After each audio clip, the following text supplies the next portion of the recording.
Recycler, c'est bon pour ton business. Bonjour, c'est Xavier. Aujourd'hui, on va parler de comment vraiment réutiliser ton contenu. Ça fait plus d'un an que tu as un blog, une chaîne YouTube, un podcast et tu te rends compte que créer régulièrement du nouveau contenu, c'est pas toujours facile. Face à ce problème, il y a des personnes qui vont dire il suffit de réutiliser ton contenu. Il suffit de prendre un article et de le transformer en vidéo ou vice-versa, de prendre une vidéo et de la transformer en article. Il suffit de prendre les gros contenus et les diviser en plusieurs petits contenus. Imagine, tu as tourné une grosse vidéo que personne ne regarde jusqu'à la fin.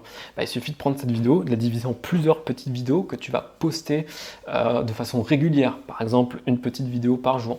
Et pareil pour les articles. Si tu as écrit des gros articles que personne ne lit, il suffit de poster des bouts d'articles sur ta page Facebook. Alors ces conseils, pour moi, ça me laisse un peu perplexe et surtout par rapport à la durée de vie. Est-ce que tu connais la durée de vie moyenne des contenus? Eh bien, je vais te la donner. Un tweet, c'est 18 minutes. Un post Facebook, c'est 5 heures. Un article LinkedIn, c'est 24 heures. Une vidéo YouTube, c'est plus de 20 jours. Et un article de blog, c'est 2 ans. Alors, dans ces statistiques, ils ne parlent pas des podcasts, mais on a vu les podcasts. Pour moi, c'est équivalent à une vidéo YouTube. Tu vas me dire, d'où est-ce que tu sors ces chiffres? Ces chiffres, ils sont disponibles partout sur Internet. Il suffit de faire une recherche durée de vie des contenus. Mais qu'est-ce que ça veut dire? Ça veut dire plusieurs choses. Ça veut dire par exemple que Twitter et Facebook, ce sont deux plateformes qui sont remplies de contenu que plus personne ne va jamais lire. Donc je pourrais commencer par te conseiller de supprimer tous tes tweets et tous tes posts Facebook depuis plus d'un an parce que plus personne va les relire. Ça veut dire aussi que ces deux plateformes-là sont très polluantes parce que stocker de l'information, ça coûte de l'énergie. Stocker de l'information que plus personne va relire, pour moi, c'est un désastre écologique. Alors, ok, tu vas me dire l'écologie, c'est bien, mais priorité à mon business. Donc, patience, j'y viens. Concernant LinkedIn, c'est un peu moins pire parce que j'ai vu des articles de LinkedIn ressortir dans Google. Donc, si tu écris des articles sur LinkedIn, il y a quand même moyen que des personnes relisent ce que tu as fait.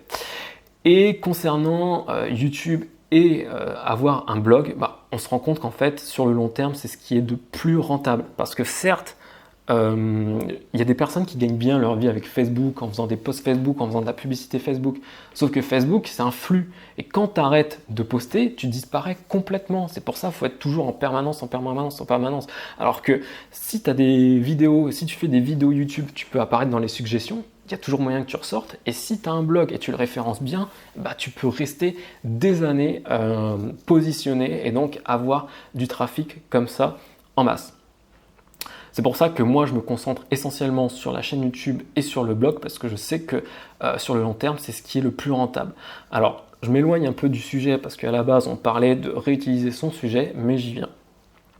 Donc, l'idée, en fait, ça va pas être genre de reposter ailleurs pour aller polluer plus. En fait, ça va être de repasser sur ce que tu as fait et de l'améliorer ou de le dégager. C'est pour ça que le conseil de base, c'est mettre à jour son contenu. Alors évidemment, ça s'applique surtout aux articles de blog. Tu ne peux pas mettre à jour une vidéo, tu ne peux pas mettre un podcast. Mais dans ces cas-là, il va falloir se poser la question, est-ce que je supprime et je la refais en mieux ou est-ce que c'est bien, je garde? Voilà. Donc le but aussi de recycler, de réutiliser son contenu, c'est de faire en fait le nettoyage un peu de ce que tu as fait pour refaire mieux, pour proposer des meilleures choses, voilà, pour que l'ensemble de ce que tu proposes à ton audience, ce soit vraiment de qualité.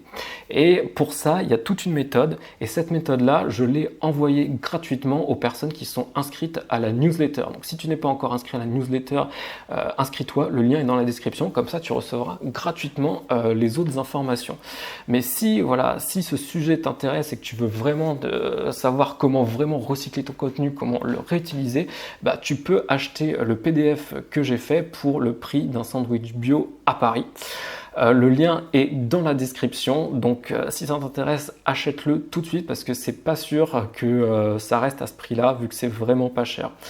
On se retrouve très vite, soit dans la newsletter, soit dans une prochaine vidéo.